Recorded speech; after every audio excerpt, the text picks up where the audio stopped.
Pedro, estávamos acompanhando até agora o finalzinho desse jogo emocionante do Maracanã. Boa noite, seu destaque. Tudo bem, Preto? Destaque pra mim, Mauro aqui com a gente também na mesa, a gente lembrava, Mauro pontuou bem, né? Aquele finalzinho de jogo, sufocozinho do Cuiabá. Quem tava marcando na direita, Mauro? Felipe Luiz, lateral direito. Quem era o centroavante lá na frente pra tentar resolver? O zagueiro só isso. Gustavo Henrique. Acho que diz muito sobre o deserto de ideias que foi o time do Flamengo hoje. O 0x0 não é por acaso. Assim como um tropeço do Galo diante de um brioso, podemos dizer, de Atlético Goianiense, também não é por acaso. A gente vai ter tempo para debater. Quem acompanha essas duas campanhas consegue entender que não tem muito esse papo de só depende se não. Depende também muito do que fazem os outros, Preto. Esse lance que você está vendo na tela agora, questão de arbitragem, de VAR e tudo mais, evidentemente que a gente vai discutir no programa, fazendo inclusive algumas comparações com outros lances bem parecidos do Campeonato Brasileiro. Boa noite, Mauro. Boa noite, Nivaldo, Pedro. Abraço ao Calçado, vai chegar daqui a pouco. O Birner, né? Vai estar conosco. Um abraço enorme ao fã de esporte que está em casa. Inclusive esse gol do Flamengo aí, que acabou não sendo validado, foi bem no começo, assim como o Atlético também vai, com certeza, vai reclamar do VAR por causa de um suposto pênalti no início do jogo também. São coisas que poderiam realmente mudar o jogo. Acho até que do Atlético, um braço ali do zagueiro Gabriel, eu até marcaria mesmo, enfim, vão ser reclamações.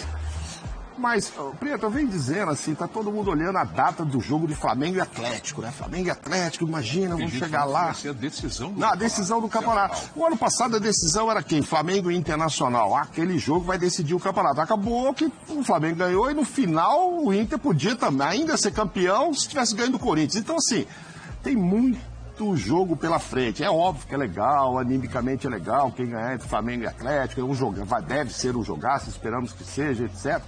Pode ser que até lá a pontuação esteja assim um pouco mais perto e tal, mas o campeonato ainda vai ter, acho que 8 rodadas depois desse Flamengo e Atlético, e é desse jeito que se decide.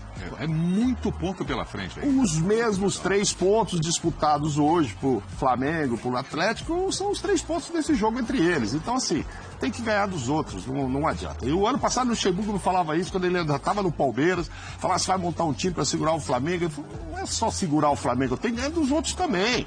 No jogo do Flamengo são 6 pontos. Tem o do ida e de volta, né? Então eu vou ver o que eu faço. Mas e o restante dos adversários? E é isso que acontece. Aquela decepção do Cuca ao final do jogo de hoje é de alívio agora. Já vai dormir um pouco mais aliviado, né? Se tratando do Cuca, não sei, viu, Nivaldo? Ele é meio estressado, mas enfim, já daria para ele dormir mais aliviado realmente. Bom, vamos lá com o destaque do Vitor Birner. Tudo bem, Birner? Estamos juntos mais uma vez aqui no Linha de Passe. Por favor, traga seu destaque aqui, Birner. Será que ainda está ajeitando ali o som? Não, o Birner ainda não. O Birner está assistindo alguma coisa, anotando alguns detalhes ainda. O Paulo Calçade eu já vejo na tela também. Calçade, será que está me ouvindo? Parece que também não. Já, os destaques, então, com o Vitor Birner e o Paulo Calçade no Linha de Passe, você participando com a gente através do Twitter. Agora, a pergunta mais direta para vocês. Foi uma decepção para o torcedor do Flamengo esse empate? Ou o torcedor ainda, não, calma, como estava dizendo o Mauro aqui, tem muito campeonato pela frente? É uma mínima frustração, Preto, porque o torcedor começa a voltar ao estádio, o torcedor está acompanhando a rodada, está ligadinho no celular, vê que o Atlético Mineiro perdeu, claro. Um jogo que em tese muita gente pensa, só pelo peso da camisa, que o Atlético pode passar o carro no Atlético Goianiense, e não é bem assim. Exato. Então o torcedor sobe a rampa ali do Maracanã, Mauro conhece, você também, ele fala, opa, é fazer nosso papel aqui contra o Cuiabá. Mas ele esquece também que o Cuiabá, trazendo um dado aqui que eu estava levantando, Pedro, o Atlético Goianiense, que hoje ganha do Atlético Mineiro, ele tem menos derrotas, por exemplo, vende muito caro cada jogo, tem menos derrotas que o Palmeiras, por exemplo, do brasileiro. Perdeu 6 jogos, o Palmeiras lá em cima já perdeu 9. E esse Cuiabá brioso, que quando se fecha, não é uma defesa fora da simplesmente. curva, né? Exato, e não é simplesmente um ônibus que pousa ali atrás, que para ali atrás. É uma zaga muito bem pensada, ela fecha, ela joga, obriga a jogar o time para o lado, o time fica só levantando bola na área, ele sabe que o Flamengo hoje não tinha um Pedro, não tinha um Bruno Henrique, por isso que no final do jogo o desespero bota o Gustavo Henrique.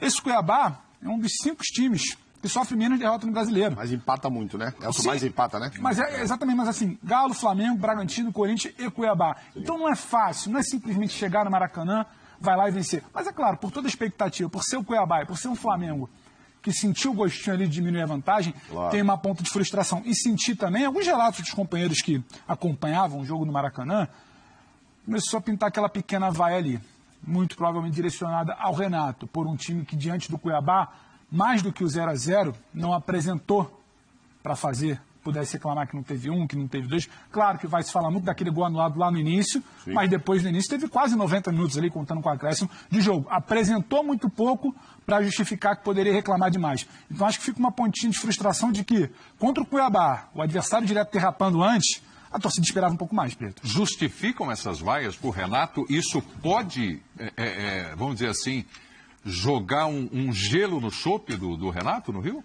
Primeiro eu queria justificar lá aquelas frases ali. Primeiro era assim, Flamengo perdeu a chance de encostar no Atlético. Eu acho que ainda não ia encostar, né? Ia ficar com 8 pontos. A diferença são 10 pontos não, agora. Seriam 8 se tivesse ganho, e aí, levando-se em consideração que tem 2 jogos, que precisa ganhar os 2 jogos. Não adianta querer contabilizar estes jogos. A rodada de hoje mostra que não adianta querer contabilizar ponto antes de jogar, gente. Ah, não, mas tem 2 jogos, então já tiro para 6, aí eu vou ficar a 2 pontos do Atlético, caso tivesse ganho e tal, e aí se eu ganho o jogo em casa, eu passo a... Calma, primeiro tem que ganhar, vamos olhar pontos perdidos. É óbvio que foi uma frustração enorme do torcedor diante disso, porque Pedro falou, o cara já foi para lá sabendo que o Atlético tinha vacilado. E, curiosamente, é óbvio que, mesmo fora de casa, o torcedor também está frustrado. Por quê? Eram 18 jogos de invencibilidade. A última derrota foi em junho para o Santos. É muita coisa. Ele pegando o Atlético Goianiense, que ao contrário, desde junho não ganhava em casa, com 3 derrotas e 7 empates. Quer dizer, você contabiliza na cabeça o torcedor, acho que até a comissão técnica também, né? Fala assim, não, lá a gente pega 3 pontos e tal. Mas acontece isso, como aconteceu com a Chapecoense, o Atlético foi lá também achando que ia pegar o Lanterna e não conseguiu os 3 pontos, como pode acontecer também com o Flamengo. Agora, era um Flamengo que... Agora teve até as voltas aí hoje já de 2. O Everton. O Everton e tal. Não tem ainda o Arrascaeta, o Bruno Henrique, mas que vinha de 9 pontos conquistados em 3 jogos. 7 e 9. 7 e 9. Exato, só tinha empatado com o Bragantino. Sim. Então, mesmo com os desfalques, não estava sentindo. Vamos ver hoje se o Renato já vai dizer que, ah não, mas os caras ainda não voltaram inteiros, etc. Mas até então não estava pesando. Porque conseguiu para ouvir o Renato daqui a pouco. Viu? E ele foi no final ali dar uma chiadinha no árbitro, não sei se é com relação ao Pedro. É frustrante para o torcedor, mas há de se compreender, gente, que vai ser assim, eu acho que até o final. Nós vivemos no Rio de Janeiro, nos acostumamos também a lidar com aquela pressão, né, quando tem um clássico importante no Rio de Janeiro, mas o Pedro é um nativo do Rio de Janeiro, e sem tirar o foco dessa rodada do campeonato. Pedro, mas como é que fica uma expectativa para um Fla-Flu que vem pela frente? A pedra no sapato nos últimos anos do Flamengo tem sido muitas vezes o Fluminense. O Fluminense até tira uma onda do torcedor, pode ganhar de tudo, pode levantar tudo que é taça, mas para bater da gente é um pouco mais difícil. E aí quando você vê um tropeço como hoje, é um tropeço, você podia reduzir a vantagem a um tropeço. Você tem um clássico. Você tem um Fluminense que, bem ou mal, é competitivo. Ele pode ter problemas de ordem tática, você pode questionar escolhas do Barcão, você pode lamentar a ausência do Fred em alguns jogos, mas é um Fluminense competitivo. Certamente ele vai querer mais uma vez sustentar essa narrativa de que o Flamengo tem sempre dificuldade. É um clássico, é o que você falou, é o Fla-Flu, é o clássico que se tem, inclusive, hoje no Rio de Janeiro, na Série A, é o único. Você tem Botafogo e Vasco hoje na Série B. Então, não vai vender barato, como não vem vendendo nos últimos jogos. Então, é mais uma preocupação. E aí eu estou muito com o Mauro, você já falou, não é só pensar no 30 de outubro, não é só pensar no Flamengo e Atlético, não é achar, por isso que eu discordo um pouco essa situação de só depende de si. Não é só depende de si, porque você não vai ter um concorrente que vai ganhar todos os jogos, você não vai ter um Flamengo que vai ganhar todos os jogos.